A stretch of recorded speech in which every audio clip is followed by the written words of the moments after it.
Alhamdulillahi wa kafa, wa sallallahu wa sallam wa baraka ala al-Mustafa, wa ala alihi wa sahbihi wa man wala.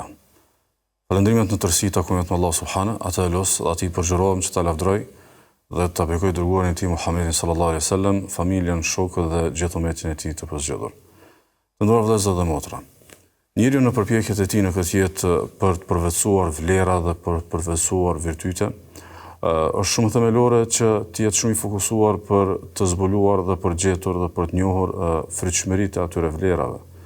Dhe kjo si një rrugtim që nuk përfundon këtu. Saktësisht, përpos përpjekjes për të njohur vlerat në bazë të frytshmërive, duhet parë dhe lexuar ato duke i analizuar edhe nga këndvështrimi tjetër i rrezikshmërisë së mungesës. Çfarë nënkupton një vlerë kur e kemi dhe çfarë nënkupton kur ajo mungon. Aq më tepër nëse kur ajo mungon në vendin e saj vjen një tjetër, po që është e kundërta e saj.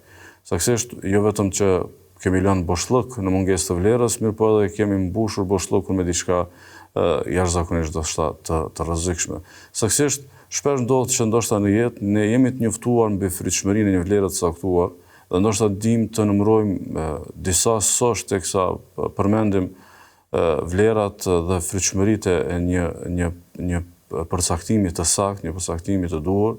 Mirë po ndoshta nuk na kishte shkuar mendje diçka që do të mund të ishte shumë themelore. Për shembull, flasim për një vlerë të caktuar dhe ndoshta jemi edukuar që të përmendim mbi 10 dobi, po ndoshta dobia 11 asnjëherë s'na ka shkuar në mendje, ndërkaq që ajo mund të jetë shumë etike për përcaktimet e tona. Po e njëjta vlen edhe për saktësisht rreziqet dhe pasojat. Ndoshta i kishim menduar shumë pasoja për një çështje të caktuar, po si kishim menduar njërin e cila pikërisht aty pas qenë fjala bie gracka dhe rreziku në jetë. Dhe sonte me lejen Allah subhanahu wa taala do të trajtojmë një temë që kisha pasur dëshirë ta analizojmë nga ky këndvështrim.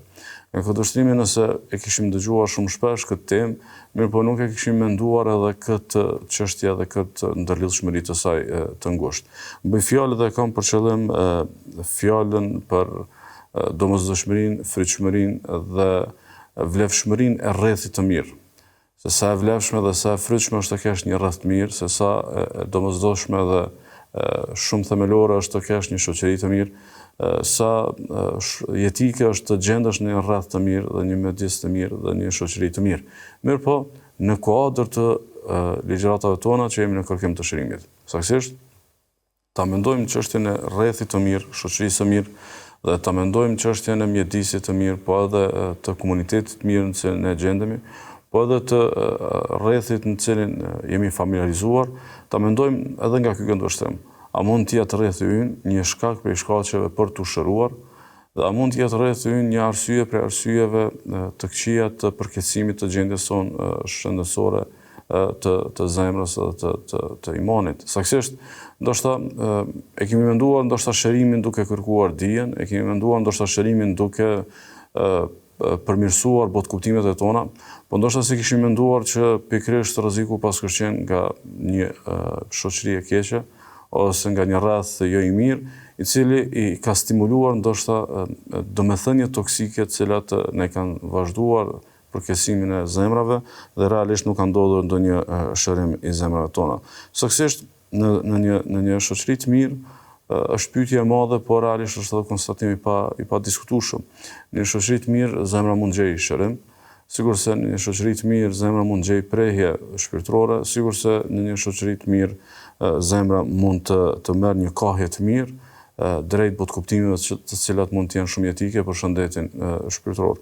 Sigurisht edhe kundërta, ne mund të sëmuremi shpirtërisht dhe kjo të jetë si pasojë e njerëzve me të cilët kemi qëndruar, e njerëzve të cilët na qëndrojnë afër, sigurisht se mund të marrim një kahje të gabuar shpirtërisht, po edhe mund të kemi pasoja të një trazimi shpirtëror si rrjedhim i ambientit toksik, i rrethit toksik, po edhe do thotë i të afërmve apo i njerëzve të rrethit të ngushtë që me apo pa dashje, me synim apo pa synim i kemi pjesë të rrethit të ngushtë dhe rrjedhimisht marrim prej tyre ndoshta botkuptime të gabuara ose stimulime të dëmshme dhe motivime të cilat na bëjnë dëm në çështjet e zemrës. Por ta pasur ndoshta më të qartë, Po i përmend disa nga sëmundjet të cilat vetë i kemi trajtuar, ndoshta si prej nesh të analizojnë në kuadër të praktikës dhe përditshmërisë së tij.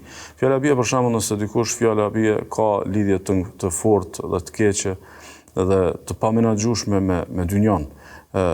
Ky si rast sëmundje, jo si rast normaliteti, sepse në trajtesat fetare ky nuk trajtohet si diçka i cili është në një gjendje të mirë, nuk po trajtohet në një gjendje sëmundje. Nëse dikush ka një lidhje të keqe dhe një lidhje të fuqishme dhe të pamenaxhueshme me dynjon dhe gjithë çfarë e mat me dynjon dhe gjithë çfarë e analizon vetëm me arritjet e kënaqësive në këtë dynjë, realisht ky është shumë i rrezikuar nëse gjendet një rreth i cili ja stimulon këtë dëshirë dhe këtë pasion.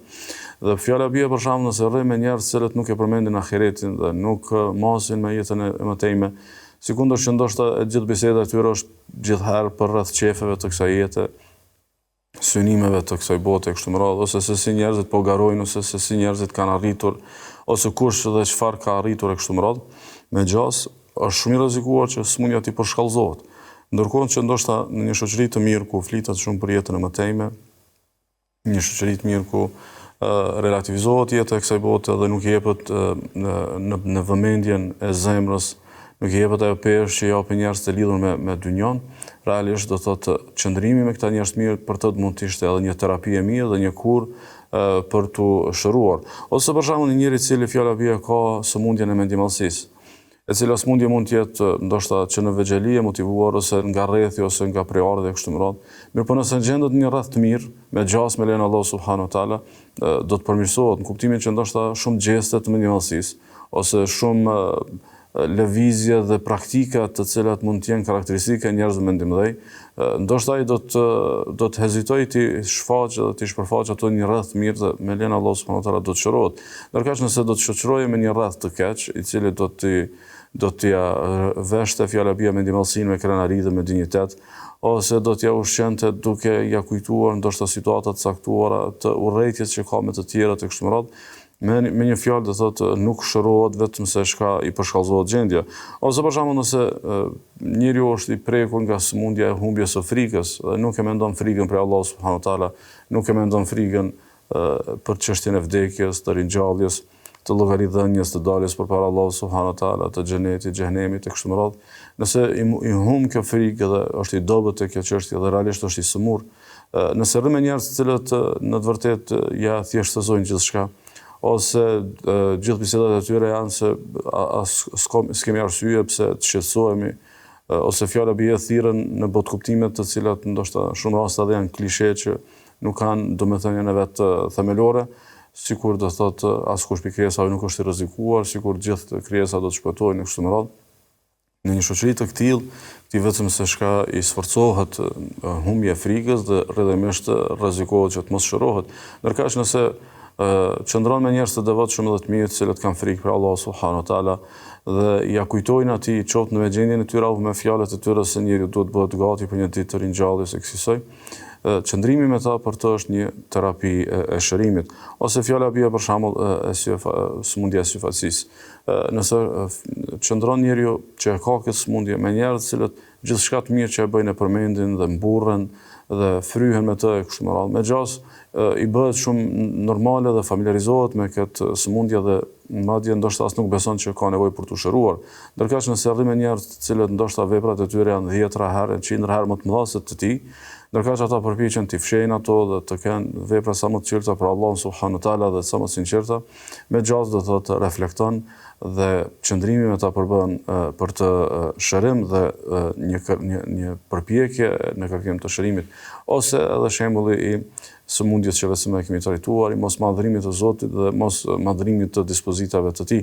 Saktësisht nëse gjendesh në një rreth ku njerëzit shpërfillin dispozitat e Allahut subhanahu wa taala dhe lehtësisht i kundërshtojnë urdhëresat dhe nuk i bindën Allahut subhanahu wa taala, dhe nëse vetë e ke këtë sëmundje, me gjatë qëndrimi me ta edhe e lehtëson edhe më shumë familiarizimin me këtë sëmundje, ndërkaq nëse në ndodhte e kundërta, nëse do të qëndronte njeriu me njerëz të mirë, me njerëz të devotshëm, me njerëz të përkushtuar, me njerëz që i kanë frikë Allahut dhe i madhrojnë dispozitat e tij, e madhrojnë vetë Zotin e Madhërisëm, megjithëse qëndrimi me ta do ta bënte të vetën që ai të mendonte se kësaj është modeli dhe shembulltyra të cilën duhet të ndjekët.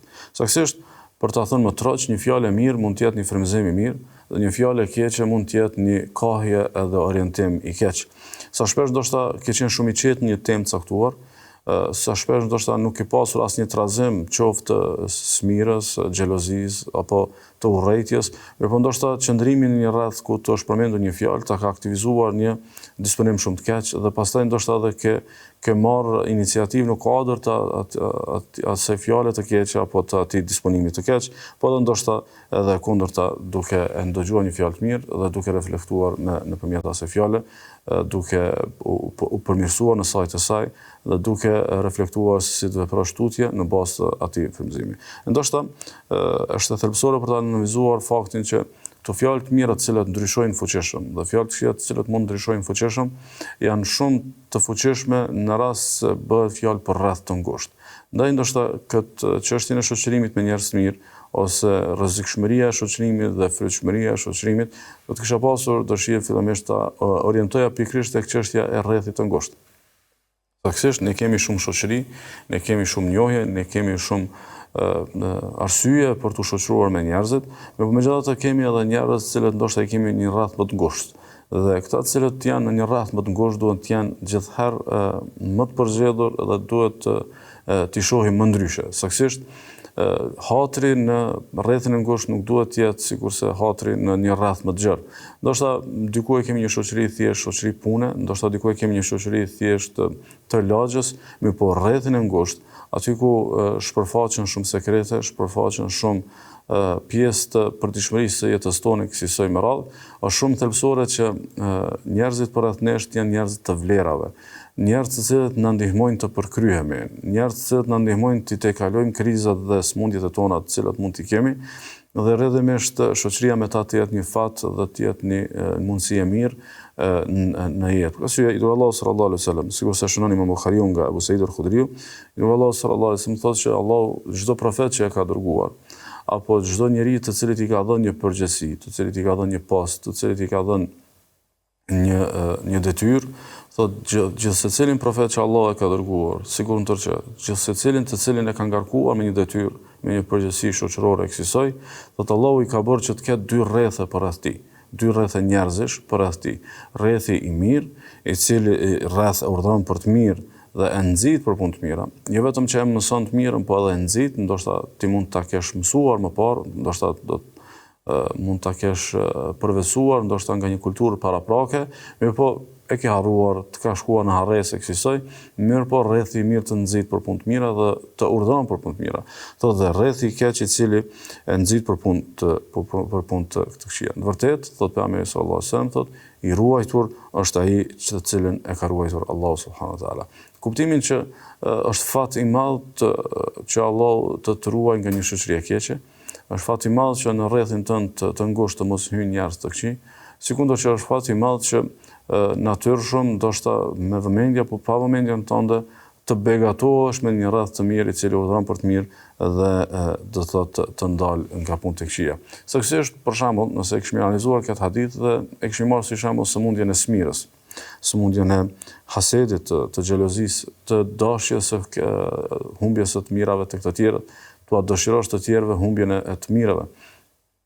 Smira, të ndërë vëllezër dhe motra, nëse gjendesh një rreth të keq, vetëm shka sforcohet për arsye se njerëzit të cilët merren fjalabia me thashë theme, apo të cilët merren me përgojime, apo të cilët janë shumë fokusuar për ta parë jetën e tjerëve dhe jo jetën e vet, dhe ndoshta me gjas tek ata shumica të bisedave janë për të tjerët. Dhe ti kur gjendesh në një rreth të tillë, një farforme nëse e ke pasur dikë zili, e ke pasur dikë smirë për diçka të cilën Allah e ka begatuar, duke qëndruar me kësi njerëz vetëm shka të sforcohet. Ndërkaq që nëse qëndron me njerëz të mirë, ndoshta do të kishe turp ta përmendje që e ke zili dikë, ose ndoshta do ta kishe për turp ta pranoje që je duke xhelozuar dikë. Saktësisht do të tentoje ta fshehje këtë sëmundje dhe me gjas, pastaj edhe të përpiqeshe për ta kaluar dhe për ta shëruar. Shënon Imam Nesaiu, që Albani vlerëson hadithi ose nga Burera, si do Allahu sallallahu alaihi wasallam ka thënë kësaj. Çdo kush që Allahu subhanahu wa taala i ka dhënë një përgjegjësi, në kuptimin që e ka begatuar të ketë një detyrë. Çdo kush që ka një përgjegjësi, thotë ka përreth vetë dy rreth njerëzish. Një rreth që udhëron për punë të mira dhe e ndal nga punë të këqija, dhe një tjetër i cili nuk guron t'i bëj dëm. Dhe një tjetër i cili nuk guron t'i bëj dëm. Keni vëmendjen?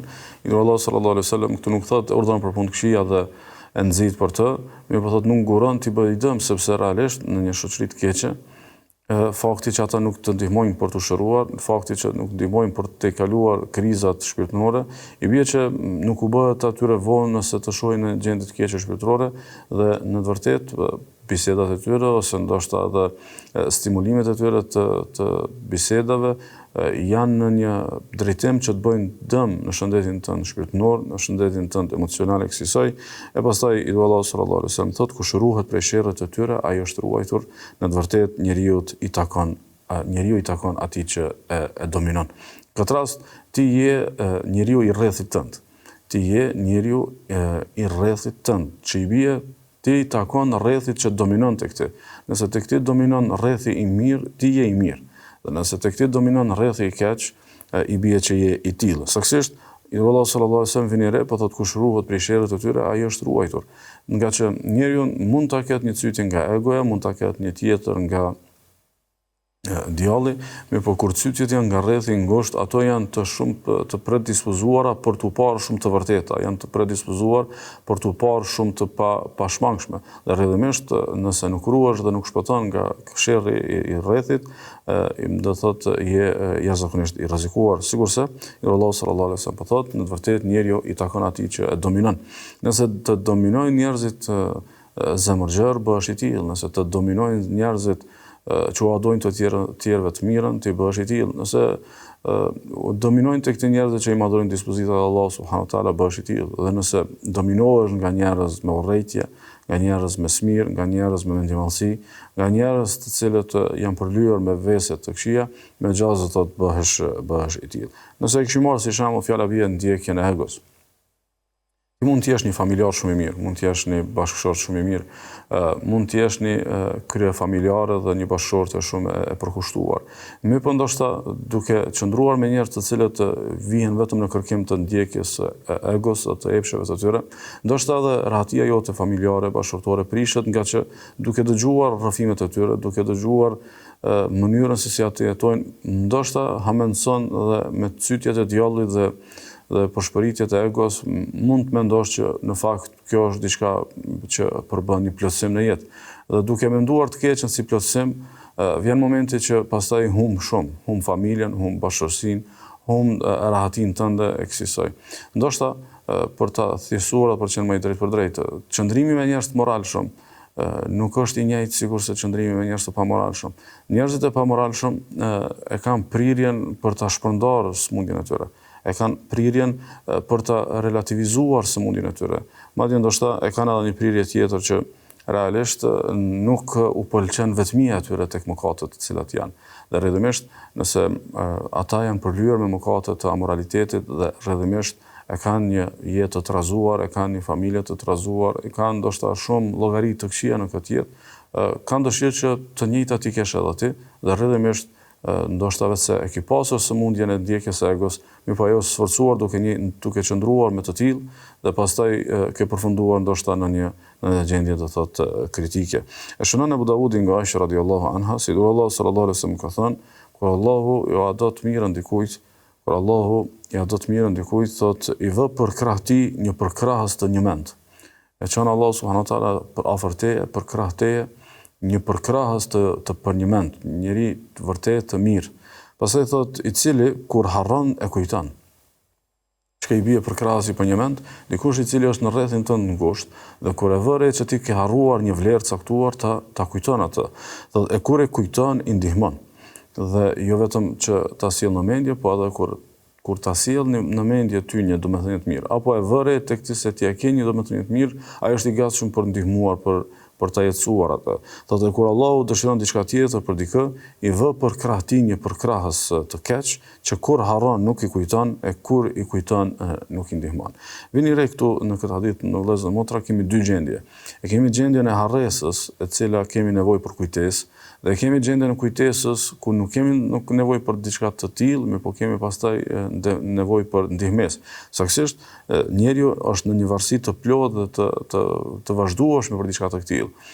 mund ta kap një situatë për gjumje dhe ka nevojë për ta zgjuar dikush dhe kur është i zgjuar ose pasi që zgjohet ka atë nevojë që dikush ta ndihmojë. Saktësisht për shembull nëse analizojmë sëmundjen e gafletit, që vetëm më e kemi trajtuar, sëmundja e gafletit është sëmundja që realisht ty nuk ka që të mungojnë.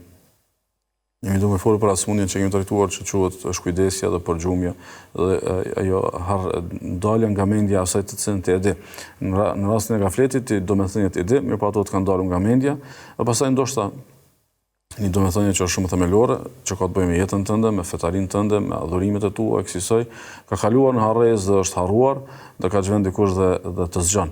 Po edhe kur je i zgjuar, fjala bie vetë se je në rrugë të drejtë, vetë se ke një përcaktim të shëndosh dhe të saktë, mirë po pastaj ke nevojë që dikush të të ndihmojë, qoftë duke të stimuluar, qoftë duke të lehtësuar një rrugë e kësaj. Kështu që kjo varësia e madhe të ndër vëllezër motra është e pashmangshme, sepse njeriu është qenie shoqërore dhe vlerat e njeriut janë të ndërtuara ngushtë në bazë të rrethit të tij.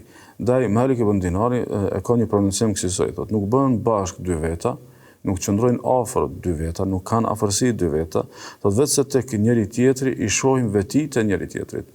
Me thotë vetë se shkaku i ngjashmërisë, shkaku i afërsisë do thotë të domethënieve të cilave u takojnë, shkaku i vetive, shkaku i shëndetit apo i sëmundjes, shkaku i të keqes apo i të mirës. Thotë nuk bëhen bashkë dy veta dhe të kenë afërsi, vetë se ata thotë tek njëri tjetri i shohin vetitë e vetvetes.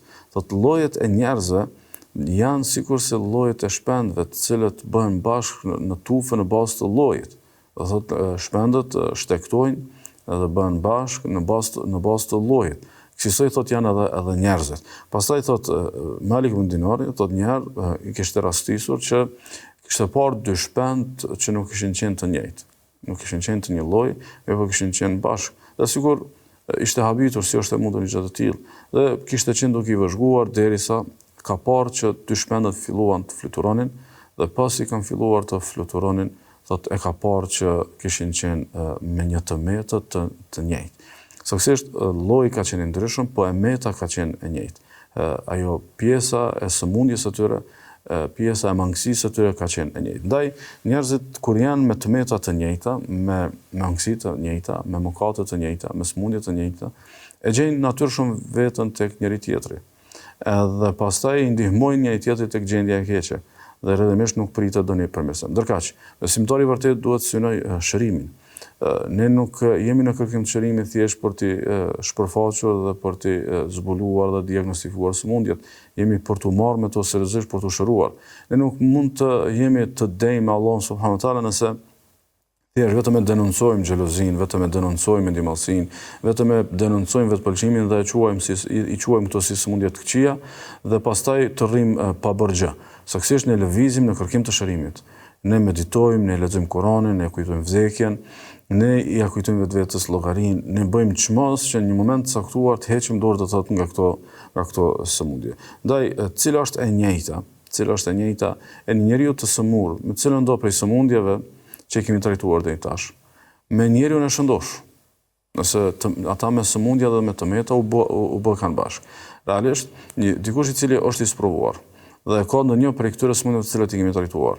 Mirë po, në anën tjetër është ftesa dhe është ideja që ai të shoqërohet me njerëz të mirë. Atëherë, pjesa e përbashkët e të sëmurit me njerëz të mirë në këtë rast është do thotë qëllimi. Në këtë rast qëllimi i zemrës, qëllimi që zemra të jetë e shëruar. Dikush e ka arrirë, dikush është në një gjendje më të arrirë, dikush është në proces. Dhe pjesa e përbashkët e këtyre është do thotë destinacioni, që është do thotë shëndeti i zemrës. Dhe dikush prej parëve prej të urdhëve kishte thënë që secili gjemprehet tek lloji i vet, ashtu sikur se thotë tufat e shpendëve që rrin bashkë, ndaj nëse dy vetë arrin, keni vëmendjen, thotë ndaj nëse dy vetë arrin afër njëri tjetrit për gjatë kohë e nuk njëjtësohen, ata me do e mos ndahen. Do thotë qëndrimi i gjatë bashkë nënkupton me gjas njëjtësim. Në fund bëheni të njëjtë. Në fund do thotë bëhesh ti sikurse ata.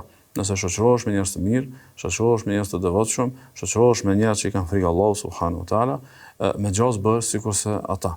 Dhe me gjasë do të ndahesh nëse nuk bësh sikurse ata. Nëse nuk e pranon mjekimin, nuk e pranon do të thotë ilaçin. Për të qenë ndoshta më i thjesht, nëse rri afër me njerëz që kanë zemër gjerë, me gjasë bësh i tillë. Nëse rri afër me njerëz të cilët ua duan të mirën të tjerëve dhe nuk kanë urrëtie, ndoshta dhe kanë shumë për mëri dhe për neveri nëse ti shpreh urrëtie për të tjerët ose përgojën të tjerët në praninë të tyre kështu me radhë. Me gjasë bësh sikurse ata që do të jesh më zemërgjër për t'ua dashur të mirën të tjerëve, ose për shembull nëse rri me njerëz që e kanë fokusin më të madh në jetë tek jeta tjetër, me gjasë bësh i tillë, sikurse nëse rri fjalabia me njerëz që kanë modesti, bëhesh i tillë. Lutë Allahun subhanahu wa taala që të na jap zemra të pastërta dhe të shëndosha, sikur që të na jap edhe shoqëri dhe rreth të mirë me njerëz të cilët kanë kësaj lloj zemrash. E bëjmë një pauzë dhe kthehemi pas pak inshallah.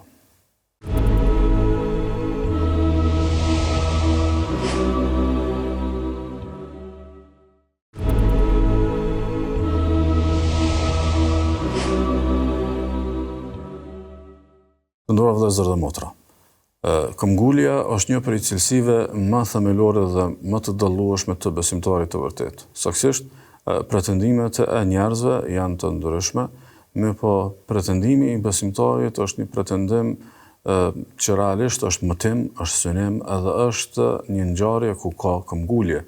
Është një ngjarje ku synohet të arrihet diçka dhe këmbgulet që vërtet të jetësohet. Ndaj ne nëse në këtë varg ligjëratash kemi zbuluar sëmundjet dhe rreziqet e tyre, sikundër që kemi zbuluar domosdoshmërinë e shërimit për tyre se sa jetike është të shërohemi dhe të mos dalemi për Allah subhanahu wa taala me zemër tjetër, vetëse me zemër të pastër, është rëndësishme që duhet ta shohim këtë temë edhe në kuadër të këmbguljes.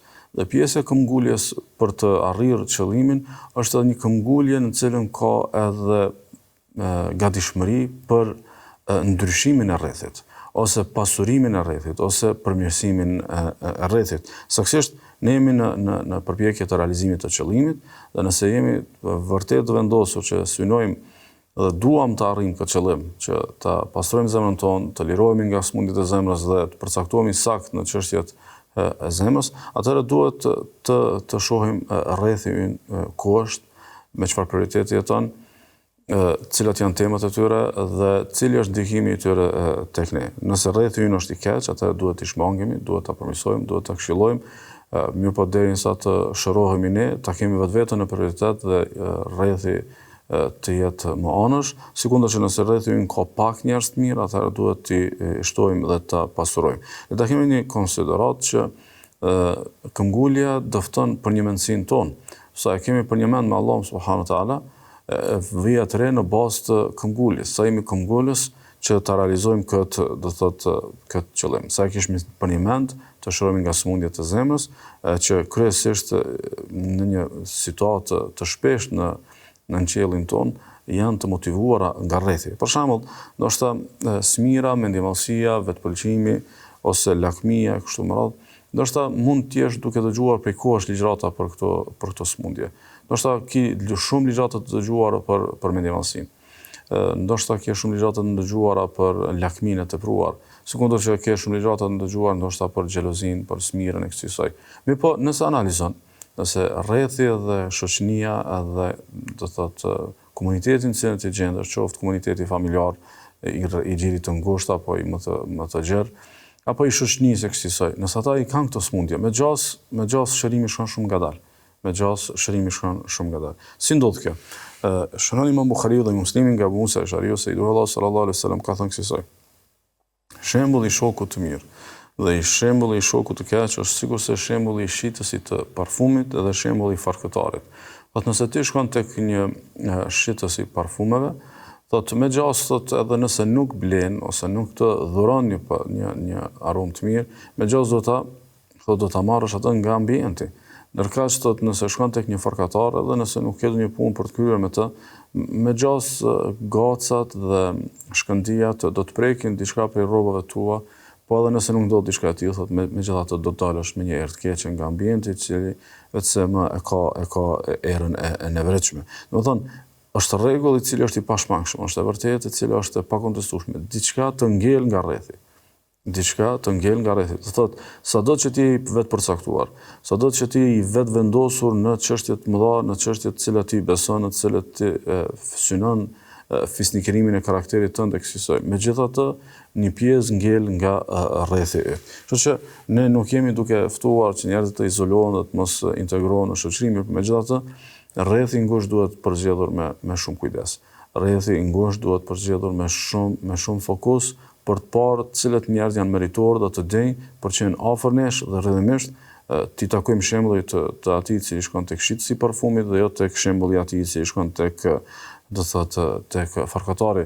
Ndaj dikush prej të parëve tonë të mirë, saktësisht Selmani radhiyallahu anhu kishte thënë, të dy vëllezër të devotshëm thotë janë sikurse dy duart, thotë cilat e pastrojnë njëri tjetrin. E pastrojnë njëri tjetrin dhe thotë s'ndodh që të takohen, nuk ndodh që të takohen dy njerëz të devotshëm vetë se Allahu do të lëshojë mirësi tek tjetri nëpërmjet tjetrit, tek njëri nëpërmjet tjetrit.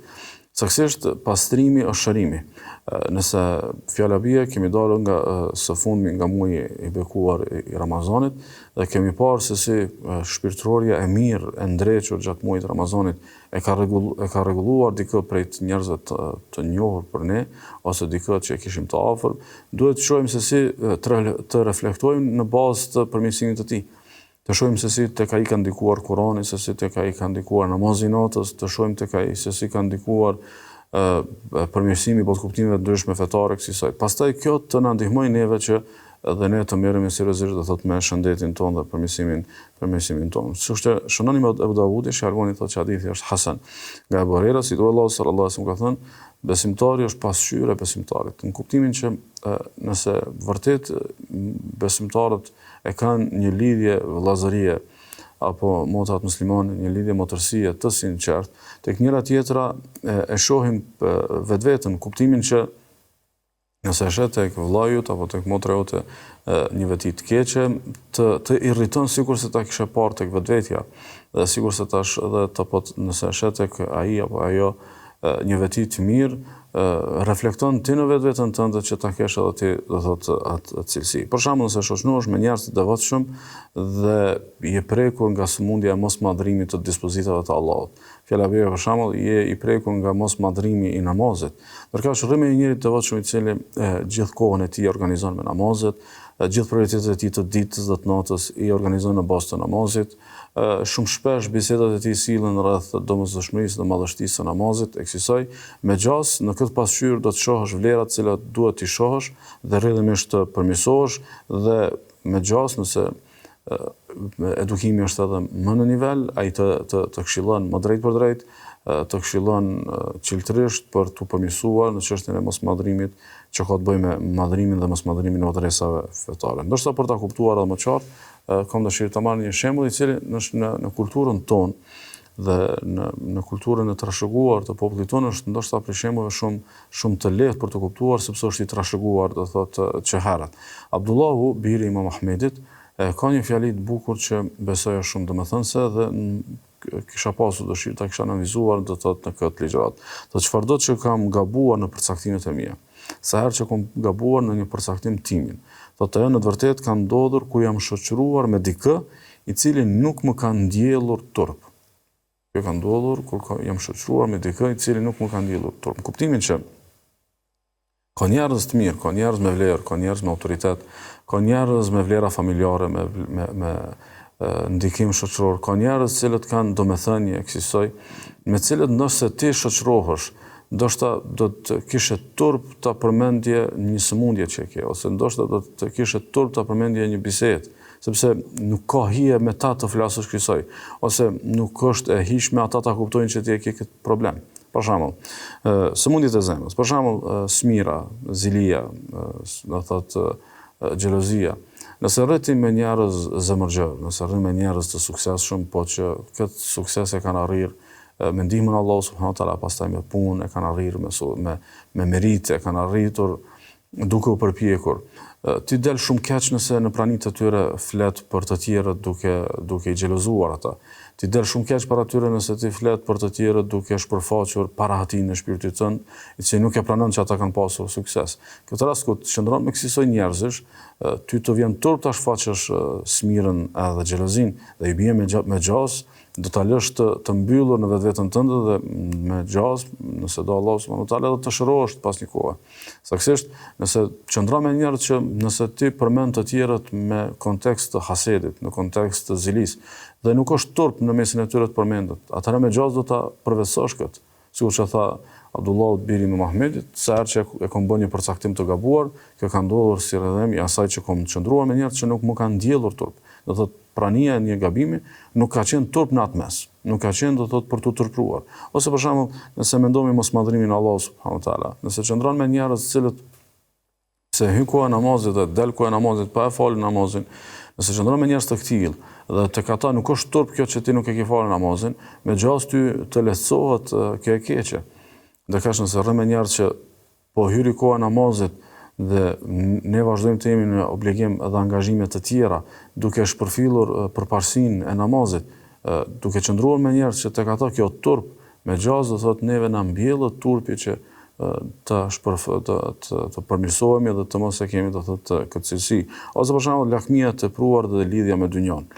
Nëse gjendesh me një rreth ku bisedat kur teprohen dhe kur janë krejt rreth dynjas, ose kur flitet shumë për lakmi dhe kur flitet shumë për qefe, nëse gjendet një rreth që këto biseda përbëjnë turp, ose këto tema përbëjnë dobësi, përbëjnë mangësi, me gjaz do të përmirësohesh. Ndërkësh nëse rri në një rreth që nuk është turp, madje mund të jenë bisedat e përditshme, atëherë bie që edhe lehtësohet vazhdueshmëria, po e njëjta edhe mendimallësia. Për shembull, nëse në një rreth të mirë njerëzish modest, në një rreth të mirë njerëzish të mirë, në një rreth të mirë që njerëz që ndoshta kanë shumë suksese, por nuk kanë mendje mëdhej. Nëse në atë rreth shpërfaqesh si mendje madh dhe e ndjen pastaj vetëm në turp se gabove, me gjaz ky rreth është i mirë për të ndihmuar për dal nga cilësia e mendimallësisë. Ndaj dikush pitpare tan të mirë kishte thënë, shoqëro me njerëz devotshëm se ata nuk të bëhen barr, mirë po të ndihmojnë në barrat që ke. Shoqëro me njerëz të devotshëm sepse ata nuk të bëhen barr në jetë, mirë po të ndihmojnë në barrat e jetës. Në këtë rast për shembull, nëse ti shoqërohesh me njerëz të devotshëm dhe ata nuk e kanë problemin e smirës, nuk e kanë problemin e mendimallësisë, me ndihmën e Allahut subhanahu wa taala ata të ndihmojnë që ti të dalësh nga këto sëmundje nëse ti i ke. Ndërkësh nëse qëndron me të tjerë, jo vetëm që nuk të ndihmojnë, mirë po të bëhen barr, sepse nëse ti qëndron me njerëz të mendje mëdhej, ndoshta në një bisedë megalomanie, ndoshta do të shprehesh dyqysh ashtu sikur ndoshta do t'i bësh dëm vetes, ose ndoshta do të përqasësh veten në tema të cilat ndoshta do të komplikojnë me njerëz, ose do të sillesh ndoshta me sjellje të cilat do të kushtojnë. Dhe rrjedhimisht këta njerëz të janë bërë pastaj barr, sepse ndoshta ta kanë rrahur shpinën, mirë po kjo të ka kushtuar pastaj se kjo mendimallësi kushton qoftë në këtë jetë apo në botën tjetër. Ndaj kur shoqërimi është i ndërtuar me dashamirësi edhe komunikim të mirë në një rreth njerëzish të devotshëm, është edhe më premtues në kërkim të shërimit, sidomos nëse kemi në konsiderat atë mendësinë që kanë pasur të parë tanë të mirë, e që uroj ta sforcojmë, uroj që ta kemi më të pranishme në mesin e besimtarëve, atë që thot Jahja ibn Muadhi, thot ai që ti përmend të metat është vllajut, ndërka që ai i cili të paralajmëron nga mëkatet e shokut. Do thotë këtë rast vllajët në një afërsi më të madhe se shoku. Ky i cili të paralajmëron për mëkateve ka bërë shumë mirë, por ky i cili ka treguar për mëkatet, për të metat e tua, për cilësitë e tua të këqija, ky i cili ka vënë tek ti një cilësi e cila mund të jetë shumë e rrezikshme dhe të ka këshilluar që hiq dorë nga kjo emetë, është pikërisht do thotë vllai, sepse ai të ka ndihmuar në tejkalimin e të metave. Ndërka që ai i cili nuk është vllai dej, ajo e cila nuk është motër e dej, ajo të lë edhe ai të lën në të metat të cilat i ke. Ai nuk të ndihmon që ti të kalosh ato, nuk të këshillon, nuk të hap shtigje për të reflektuar ti, ndoshta mendon që vllazëri dhe motërsi është të lihet biseda e lirë, pa këshilla, pa përmirësime, por vetëm duke e mikluar mendjet e një tjetrit dhe duke i përgdhelur do thotë prirjet e këqija të cilat mund t'i kenë. Ndaj është shumë thelbësore për ta kuptuar që zemra e meriton, zemra është qendra dhe zemra e meriton një rreth të mirë i cili të ndihmon për ta tejkaluar çdo smundje në kërkim të shërimit të saj. Lutë Allah subhanahu wa taala të fisnikrojë zemrat tona dhe të shërojë ato, na begatojmë me rreth të mirë dhe të devotshëm dhe vlera shoqërore tona konsensuale në mesin tonë për herë më shumë të janë vlerat e Kuranit dhe të Sunetit. Wa sallallahu wa sallam wa baraka ala nabiyina Muhammad.